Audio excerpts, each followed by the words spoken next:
Okay, so let's have a look at how this one's going to set up. So we have a golf ball that's initially traveling at 25 meters per second. So they just gave us VI. Okay, and it hits a sand trap and slows down with an acceleration of negative 20 meters per second squared. So we know the acceleration. All right. Find its displacement. So we're looking for D after 2 seconds. All right, what formula do I have that has VI, AD, and T?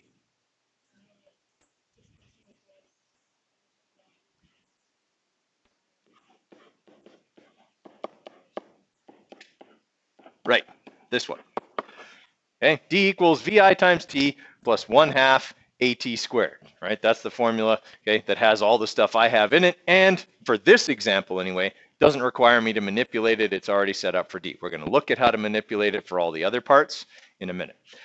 Okay, so in this particular example, no manipulation is required. I just need to plug in my numbers here. So that's going to be 25 meters per second times 2 seconds. So essentially, if you remember the other day when we were talking about this formula, okay, it's essentially talking about, well, actually in this case, it's talking about a line that goes the other way.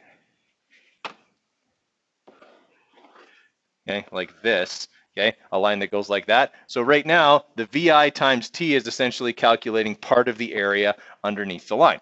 Okay, then we're going to add on to that the part of the graph that has to do with the distance covered while the object is accelerating. Why did I just put in the variables? Okay, so we got plus 1/2 times the acceleration, which was negative 20, and it's important that we have the negative in there, or this number comes out a lot different. Okay, times the time squared, so 2 squared. All right, so we got 25. I'm not going to type in 25 times 2. I'm not going to do that because I can do that one in my head. Okay, so we're going to have 50 plus 0.5 times negative 20. Again, we got to make sure that we have our 20 in there. Okay, times 4 because that's 2 squared. All right, so the displacement is going to travel only 10 meters through the sand trap before it comes to a stop. All right, that came out positive, which means it was still moving forward. I mean, that makes sense. A ball doesn't bounce backwards off of a sand trap. Okay, it's not like hitting a wall, right? It hit a sand trap, the sand slows it down. It still moves forward, but it slows down as it does so.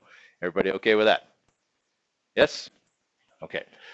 Now, let's look at some other manipulations of that formula. Okay, so we have D equals VI times T plus 1/2 AT squared. All right, what if I wanted to solve for A? What should I move first? Nope, T squared is attached to A. I have to move what's not attached. Right, I'm going to move VI times T. Okay, again, think order of operations here. This would be a calculation I would do before I added it to this part of the equation. So I can move it over by doing what? Subtracting it, because I'm adding it right now. So I'm going to have D minus VI times T equals 1/2 AT squared. Now, all three of those things are being multiplied, so to move the half and the T squared, all I have to do is divide. Yeah. Okay. So I'm going to divide both sides by half of T squared. The half will cancel, the T squared will cancel. Okay. And I'll have A. All right.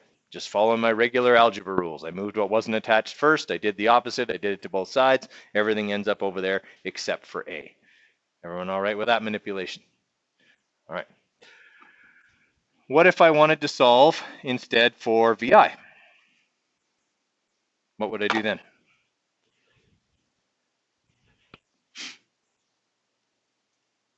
Would I start similar to what I just did? I wanted to solve for A, which was in the second half of that equation, so I moved the first half over. Can I move the second half over so I can isolate the first half? Okay, so how do I move 1/2 AT squared over to the other side?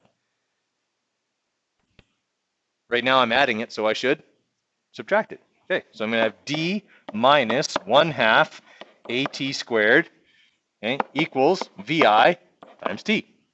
All right, what do I do with T to move it over here? Divide. Okay, now here's where people make a mistake. They go T on the bottom, T squared on the top. Oh, that cancels, does it? It does not. Okay, this is an independent operation from the bottom. I have to do the top before I do the bottom. Okay, so they are separate. Don't cancel them off. It's not the same thing.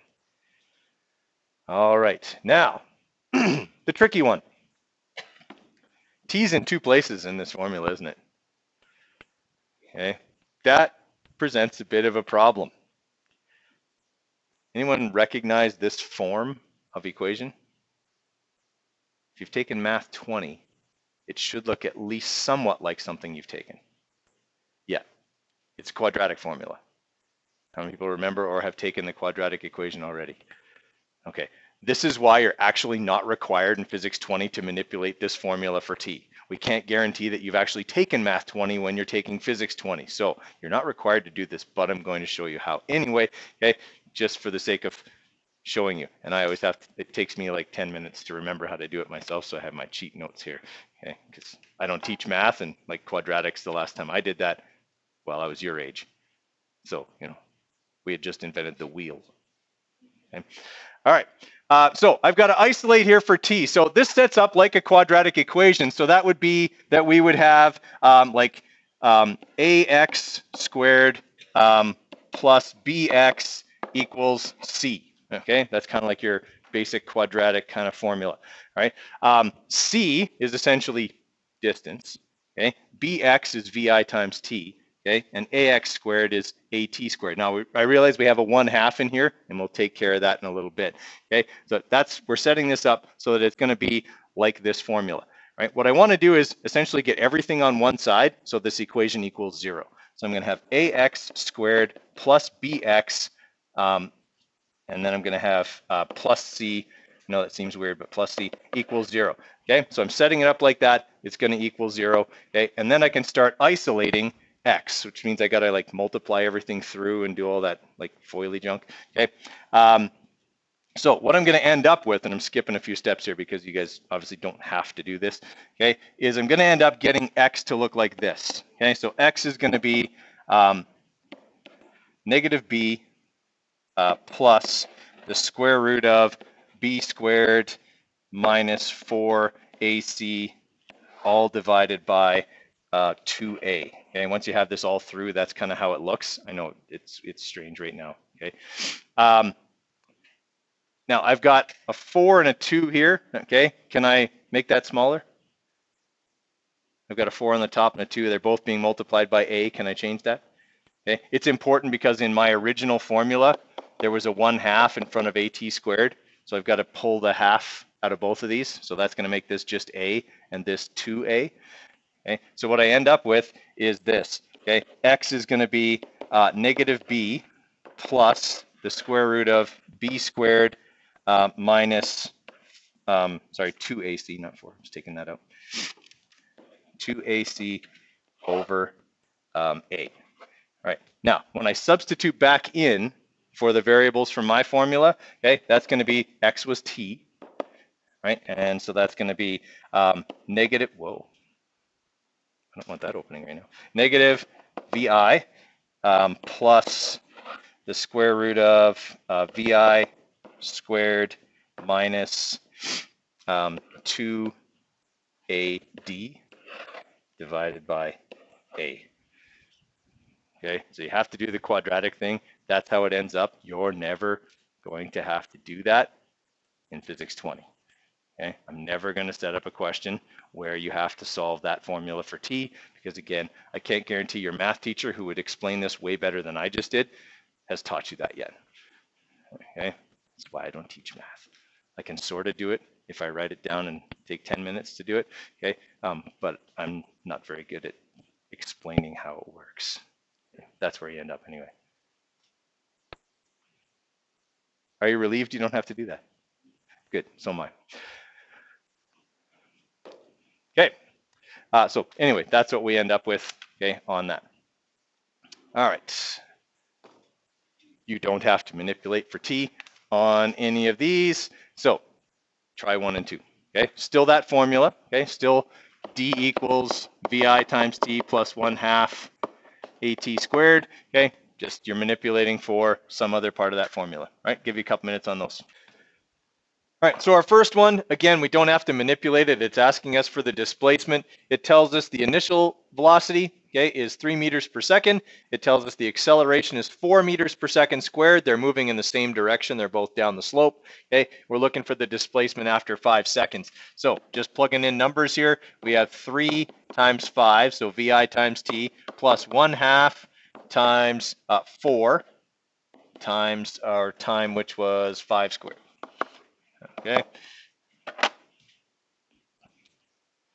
So we got 15 plus 0.5 times 4 times 25.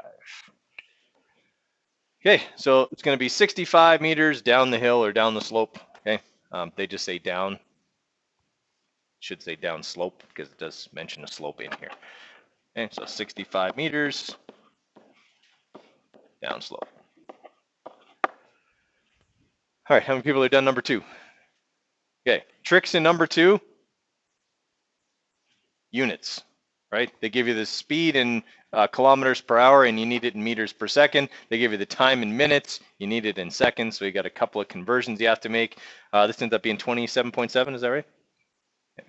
So our VI is 27.7 meters per second. So we divided 100 by 3.6, right? We know that the acceleration is 0.8, but it's negative because it's slowing down.